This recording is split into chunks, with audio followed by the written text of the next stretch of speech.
we have more in common. Okay, Sanatana பாபாவை வந்து விஸ்வாம்பரர் வந்து இப்போதான் வந்து ஃபர்ஸ்ட் டைம் பார்க்குறாரு. இதுக்கு முன்னாடிலாம் பார்த்துருக்காரு, ஆனால் சும்மா ஒரு கிளிம்ஸ் தான், சும்மா கொஞ்சம் கொஞ்சம் நேரம் தான், அப்படி ஒரு இதுதான் பார்த்துருக்காரு. ஃபர்ஸ்ட் டைம் எப்போ பார்த்தாருன்னு பார்த்தீங்கன்னா, அவர் வந்து விறகு எடுத்துட்டு இருந்தாரு. சனாதன பாபா வந்து அந்த விறகெல்லாம் எடுத்துட்டு இருக்கும்போது அப்போ ஒரு முறை பார்த்தாரு. அது ரொம்ப ஹைட்டா இருந்தாரு அப்படின்னு சொல்லிட்டு பார்த்தாரு இல்லையா, அப்போ பார்த்தாரு. செகண்ட் டைம் வந்துட்டு அவருடைய குருவோட ஆசிரமம் வந்து கீர்த்தன் பண்ணிட்டு வந்திருந்தாங்க. அப்போ வந்து பவர் வேற கட்டாக இருந்தது. அதனால அந்த அகல் விளக்கு அந்த வெளிச்சத்துல தான் வந்து பார்த்துருந்தாரு. ஸோ அப்பவும் அவர் சரியா பார்க்கல. மூணாவது முறை வந்துட்டு விஸ்வாம்பரரை வந்து பாம்பு கடிக்க வந்துச்சு இல்லையா, அதுக்கு முன்னாடி ஜஸ்ட் அவர் அப்பதான் வந்து அப்படியே பாஸ் ஆகி போனாரு. ஸோ வந்து அதுதான் தேர்ட் டைம். ஃபோர்த் டைம் வந்துட்டு அவருடைய குருவை பார்த்துட்டு சனாதன பாபா இறங்கி வராரு. விஸ்வாம்பரர் வந்து பாக்குறதுக்கு அந்த படியில ஏறும்போது ரெண்டு பேரும் படியில வந்து கிட்டத்தட்ட வந்து மோதிக்கிட்டாங்க. அதுதான் வந்து ஃபோர்த் டைம். ஃபிஃப்த் டைம் வந்துட்டு எப்பன்னா வந்து நடு ராத்திரியில கதவை தட்டுற சத்தம் கேட்டதும் விஸ்வாம்பரர் போய் கதவை திறந்தா சனாதன பாபா நின்றுட்டு இருந்தாரு. அப்புறம் அவர் வந்து உள்ள வாங்க அப்படின்னு சொல்லி கூட்டிட்டு உள்ள போயிட்டு அவரோட பெட்ரூம்க்கு, அவரோட பெட்டு கீழே இருக்கிற அந்த மர பலகைய ஓப்பன் பண்ணி இதுதான் வந்து குஃபாக்கு போறதுக்கான என்ட்ரன்ஸ் அப்படின்னு சொல்லிட்டு அந்த குகையை வந்து காமிச்சாரு. இவரை வந்து அந்த இவங்க கிட்ட இருந்து காப்பாத்துறதுக்காக அந்த தேடிட்டு இருக்காங்க இல்லையா, அதனால அந்த விசாரணை குழு அவங்க கிட்ட இருந்து இவரை காப்பாத்துறதுக்காக இது பண்ண குஃபா அது அப்படின்னு சொல்லிட்டு காட்டுறாரு. அப்புறம் விஸ்வாம்பரர் வந்துட்டு ஃபர்ஸ்ட் டைம் பார்க்கறதால சனாதன பாபாவை விழுந்து கும்பிட்டுட்டு பக்கத்துல உட்காந்துக்கிறாரு.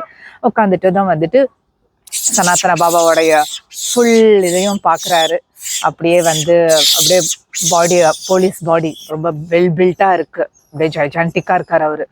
அதுக்கப்புறம் வந்துட்டு மறுபடியும் சனாதன பாபா வந்து சிரிச்சுக்கிட்டே வந்துட்டு அந்த ஜெர்மன் பாஷையில வந்து வில் கோமன் ஹியரின் அப்படின்னு சொல்லி சொன்னாரு. விஸ்வாம்பரருடைய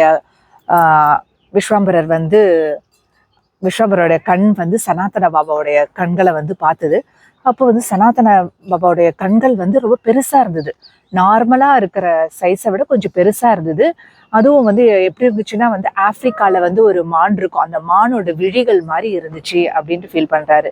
அதுக்கப்புறம் அந்த அவரோட ஃபர்ஸ்ட் அந்த இதுலயே வந்துட்டு அப்படியே ஒரு மாதிரி ஒரு அமைதி, ஒரு பவர், ஒரு ஈர்ப்பு சக்தி, அப்படியே ஒரு மர்மமான ஒரு இது எல்லாமே அப்படியே கலந்த மாதிரி அவருடைய கண்கள். மொத்தத்துல பார்த்தா அது வந்து காட் ஃபில்ட் ஐஸ் அப்படின்னு அவர் வந்து சொல்றாரு. அதாவது கடவுள் நிறைந்த கண்கள் அப்படின்னுட்டு அவர் வந்து அவரோட கண்களை வந்து சொல்றாரு. அவருக்கு அந்த கண்களை பார்க்கும்போது சின்ன வயசுல விஸ்வாம்பரர் வந்துட்டு அவரு படுத்துட்டு மாடியில சாரி வானத்துல பார்க்கும்போது ஸ்டார்ஸ்லாம் வந்து அப்படியே மின்னும் இல்லையா, நட்சத்திரங்கள்லாம். அந்த ஞாபகம் வந்துச்சான். இந்த நட்சத்திரங்கள்லாம் மின்னிட்டு இருக்கு, இதுக்கு பின்னாடி யாரோ ஒரு கிரேட் ஒரு டிவைன் பர்சன் ஒருத்தர் இருக்கணும் அப்படின்னு சொல்லிட்டு அப்படி நினைப்பாராம். ஸோ வந்துட்டு இந்த கண்களை பார்க்கும்போது அவருக்கு வந்து அந்த ஸ்டார்ஸ் அந்த இது ஞாபகம், அந்த பழைய இன்சிடென்ட் வந்து அவருக்கு வந்து ஞாபகம் வருதான். அந்த காட் ஃபில்ட் ஐஸ், அந்த கடவுள் நிறைந்த கண்கள், அதுல வந்து அதுவும் எஸ்பெஷலி வந்து அதுல வந்து ஏதோ வில் பவர் இருக்கா மாதிரி அவர் வந்து ஃபீல் பண்றாரு. அந்த கண்கள்ல வந்து வில் பவர் இருக்கு, அவ்வளோ ஸ்ட்ராங்கா இருக்கு அந்த கண்ணு அப்படின்ற மாதிரி அவர் வந்து ஃபீல் பண்றாரு. அதுக்கப்புறம் விஸ்வாம்பரர் வந்து நினைக்கிறாரு, கடவுளுடைய விருப்பம் வந்து எல்லாருக்கிட்டையுமே பரவி இருக்கு, அது எல்லா விஷயத்துலயும் பரவி இருக்கு, எல்லா இடத்துலயும் பரவி இருக்கு. அந்த கடவுள் விருப்பத்தோட நம்மளுடைய விருப்பத்தையும் அதுல இணைச்சிட்டோம்னா நம்மளும் வந்து கடவுளுடைய அந்த மரணமே இல்லாத அந்த லோகத்துக்கு போகலாம், கடவுளோட சேர்ந்துக்கலாம் அங்க போயிட்டு. ஆனா அது விட்டுட்டோம்னா வந்துட்டு இந்த மாயாக்கு, நம்மளுடைய வீக்னஸால இந்த மாயா கிட்ட வந்து சரண்டர் ஆயிட்டு திரும்ப திரும்ப வந்து பிறப்பு இறப்பு இதெல்லாம் வந்து எடுக்க வேண்டியது இருக்கு அப்படின்னு சொல்லி நினைச்சுக்கிறாரு. சரி, நம்ம வந்து இப்போ வந்து உரையாடலை ஸ்டார்ட் பண்ணணும். அதனால வந்து ஒரு சிம்பிள் கொஸ்டின் கேட்கலாம் அப்படின்னு சொல்லிட்டு, நீங்க என்ன வந்து ஜெர்மன்ல வந்து வரவேற்றீங்களே, உங்களுக்கு ஜெர்மன் தெரியுமா அப்படின்னு சொல்லி கேட்குறாரு. அதுக்கு சனாதன பாபா வந்து சிரிச்சுக்கிட்டே வந்து, எனக்கு வந்து நிறைய லாங்குவேஜஸ் தெரியும் எனக்கு, ஏன்னா நான் வந்து இதுக்கு முன்னாடி சீக்ரெட் ஏஜென்ட்டா இருந்தேன் இல்லையா, அப்போ வந்து நிறைய பாஷைகள்லாம் கற்றுக்கிட்டேன், அதில் ஜெர்மன் கொஞ்சம் தெரியும் எனக்கு அப்படின்னு சொல்லி சொல்கிறாரு. அதுக்கப்புறம் வந்து அப்புறம் டக்குன்னு கொஞ்சம் சீரியஸாக வந்துட்டு, ஆனால் ஒரு மாதிரி மறைமுகமாக சொல்கிறாரு, எனக்கும் உனக்கும் காமனாக உனக்கு தெரியாமல் கூட இன்னும் நிறைய விஷயம் இருக்குது அப்படின்னு சொல்லி சொல்கிறாரு. விஸ்வாம்பரர் அதை பெருசாக எடுத்துக்கல. அதுக்கு பதில் வந்து நம்ம ஆழமான இந்த டீப்பர் சப்ஜெக்டை பற்றி பேசலாம் அப்படின்னு சொல்லிட்டு அவர் வந்து இது பண்ணுறாரு. எப்படி உங்களுக்கு அந்த குஃபா, நம்மளுடைய பூமிக்கு கீழே இருக்கிற அந்த குஃபா வந்து உங்களுக்கு வந்து ஷெல்டர் நல்லா இருந்துச்சா, அந்த அடைக்கலம் உங்களுக்கு பிடிச்சிருந்ததா அப்படின்னு சொல்லி கேட்குறாரு. சனாதன பாபா வந்து வெளிப்படையாக வேடிக்கையாக கேட்குறாரு, எங்கே ஷெல்டர்? நான் உனக்கு அன்றைக்கே கொஸ்டின் கேட்டல, அடைக்கலம் எங்கேன்னுட்டு, இன்னும் நீ அதுக்கு வந்து ஆன்சர் பண்ணவே இல்லை. இந்த உலகத்துலேயும் சரி, எர்த்து கீழே, பூமி கீழே, அந்த குஃபாலையும் சரி, எங்கேயுமே வந்து நமக்கு வந்து அடைக்கலம் கிடையாது அப்படின்னு சொல்லிட்டு சொல்கிறாரு. ஸோ பாபா வந்து ரொம்ப டீப் திங்ஸ் பேசுறதுக்கு விருப்பப்படுறாரு அப்படின்றத புரிஞ்சுக்கிறாரு. விஸ்வாம்பரர் வந்து அப்போ எதனா ஷெல்டர், எங்கே அடைக்கலம் எங்கன்னா இருக்கா என்ன அப்படின்னு சொல்லி கேட்குறாரு. ஆமாம் இருக்கு, நம்மளுடைய இறுதி ஷெல்டர் எதுனா வந்து கடவுளுடைய புனித நாமம் தான். அதுதான் நம்மளுடைய அல்டிமேட் ஷெல்டர். அதுவும் உன்ன மாதிரி என்ன மாதிரி இருக்கிற ஆளுங்களுக்கெல்லாம் அதுதான் ஒரே ஷெல்டர் அப்படின்னு சொல்லி சொல்றாரு. கடவுளுடைய நாமம் தான். நான் வந்து ஏஜென்ட்டாக இருந்தப்போ வந்துட்டு எல்லாமே நல்ல பணம், நல்லா என்ஜாய் பண்ண உலகத்தை. ஆனால் வந்து அந்த ஸ்க்ரீன் போட்டிருந்துச்சு, அந்த ஸ்க்ரீன் போட்டு அந்த உலகத்தை தான் என்ஜாய் பண்ணேன். ஸோ அது வந்து நம்மளை வந்து நல்லாவே ஏமாத்திருச்சு. இந்த உலகம் வந்து நல்லா சந்தோஷமா இருக்கக்கூடியதுன்னு சொல்லிட்டு அது வந்து ஃபுல்லாக எனக்கு வந்து எம்டி ப்ராமிசஸ் தான் பண்ணுச்சு அது. அதுக்கப்புறம் தான் நான் வந்துட்டு அந்த உலகத்தை வந்து நான் விட்டுட்டு நான் இங்கே வந்துட்டேன்.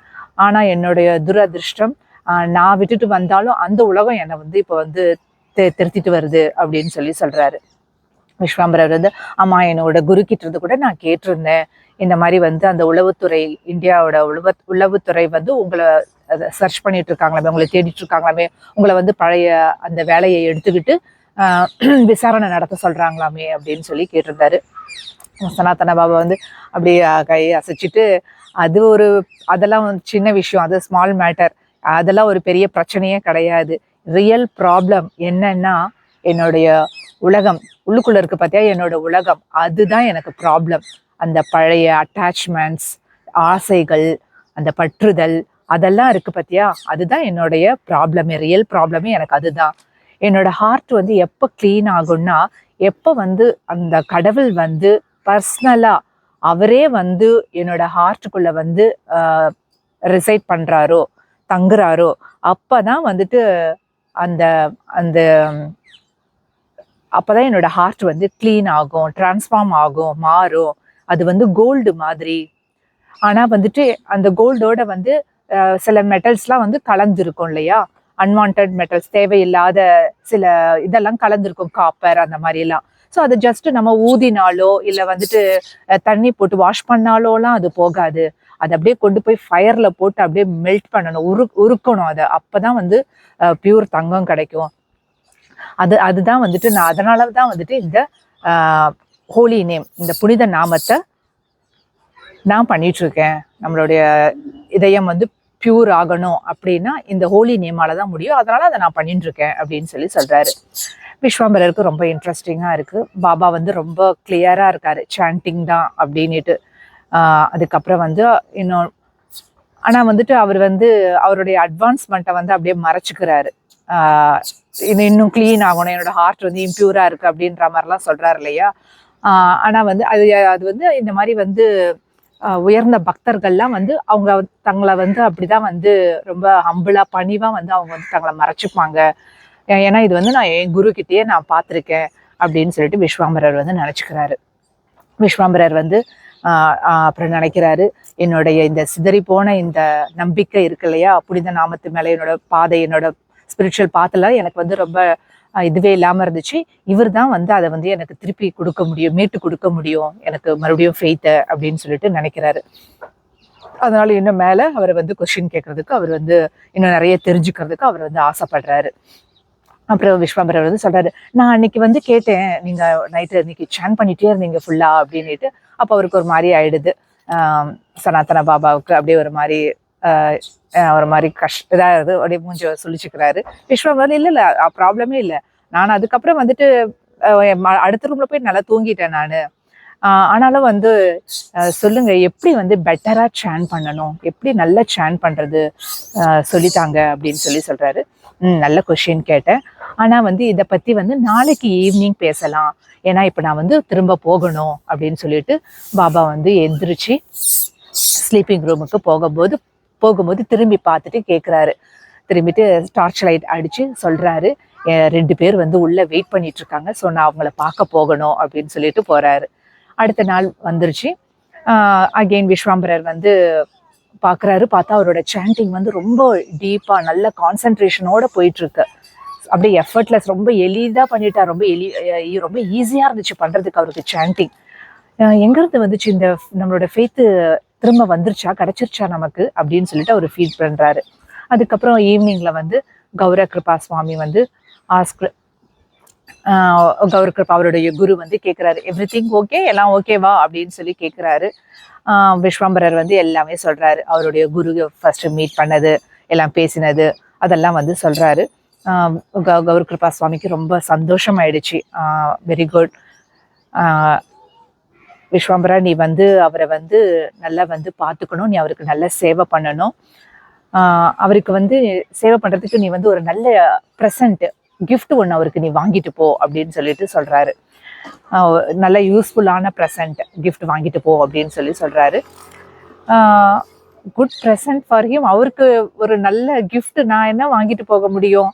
அவர் என்ன சாப்பிடவும் மாட்டேங்கிறாரு, எதுவும் குடிக்கவும் மாட்டேங்கிறாரு, ஒரு துறவி, எதுவுமே வேணாம் அப்படின்ட்டு இருக்கிற அவருக்கு போயிட்டு நான் என்ன கிஃப்ட் போய் வாங்கிட்டு போய் கொடுக்க முடியும் அப்படின்னு சொல்லிட்டு கேட்குறாரு.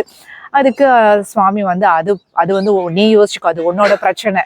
என்னோட கிஃப்டை வந்து நான் வந்து ப்ரிப்பேர் பண்ணிட்டேன். நான் ஆல்ரெடி ஏற்கனவே நான் என்ன கிஃப்ட் கொடுக்க போறேன்றது நான் ரெடி பண்ணிட்டேன், உன்னோட இதை நீ பார்த்துக்கோ அப்படின்னு சொல்லிட்டு சொல்றாரு. ஹரி போல்.